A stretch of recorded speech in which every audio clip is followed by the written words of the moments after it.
Apparently I'm not done talking about trackers. Today I saw a post on Reddit where someone asked about ideas for trackers for, what was it? Health tracking, I think? Or mood. Yes, it was mood tracking. And this person wondered how you could set up a tracker that didn't just track your mood once a day, and they needed more detail, a more granular tracker with triggers and, well, like, what's it called? Remedies and consequences and stuff. And I have felt the very same way, that having a mood tracker that just tracks one mood a day just doesn't cut it. That's why I set it up like this, because my mood shifts after meals, it seems. So I have one mood before breakfast, one after lunch, one after dinner, and sometimes one late at night. But mostly it's like 4 time periods in the day. But it also made me think about an alternative to tracking. I put a post-it here to remind myself to record this video, which says, do qualitative before quantitative when it comes to tracking. And this idea comes from my work, I think, since I research things. And there's a difference between qualitative studies and quantitative studies, not just in the method, but when you do things. When you don't know a lot about a subject and you want to explore it and see what kind of phenomena are there in the world, what do people say about this thing, and you don't really have, you don't know anything, so you want to put open questions to people, or just go out and observe reality. That's very different from when you have a lot of information about something and you want to check, patterns or frequency, things like that.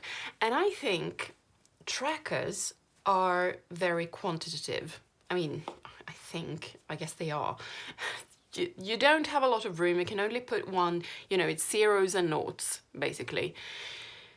And sometimes they don't work because you don't know enough about the thing you want to track. You haven't done your qualitative research yet. So how do you do your qualitative research? Well, you journal. There's nothing fancy or magical about this. I realized when I started tracking my knee rehabilitation process that there's too little information here. I can see that, okay, most of the time I'm sort of fine. Sometimes there's a dip, there's a minus, but it doesn't tell me everything I need to know. And I can't make a tracker with everything in it, and I don't even know what to put there, okay, pain, stability, exercises, well, there's just too much, so I journal about it instead. Simple traditional journaling about a specific topic where you try to find patterns after the fact. So maybe you read through what you've written in a week and you discover that you tend to write, I was in pain, then I stretched and it felt better. And you're like, okay, so stretching seems to be a variable that you might track. But to discover that, you need to write free form first. Associate around a subject, or just document what happens for a few days, a few weeks. It depends on what it is you want to study, as it were. So that's my tip for today, to have a think. If you find yourself struggling with setting up a tracker, maybe you should journal about it first. That's all. That's my very simple tip. Oh, and I should say that I do my journaling in the project section, not in the random section where I journal about random things. I use the project section because this is where I keep notes that I want to use for something. Because my ordinary journaling is just for fun, you know, memory keeping, quotes, just drawing stuff. But in the project section, I put things that I somehow use to develop areas of my life or plan areas of my life. So the documentation about my knee goes in here with, well, it's now in the health, well, there's a health tab here, and I have my knee exercise program here. So I had a few pages after that I'll use for it.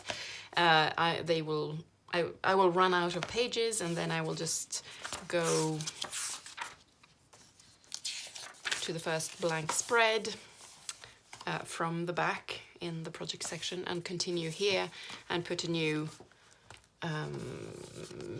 health tab. Oh yes, here, this one. So I'm thinking I can then use this, I can summarize it before I go to a physiotherapist, for example, and tell them how I've felt doing different exercises. You know, this hurt, this is too easy, da da da.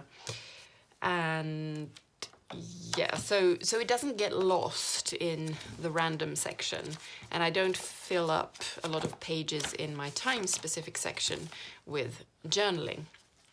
So yeah, that was just a PS about where to put it.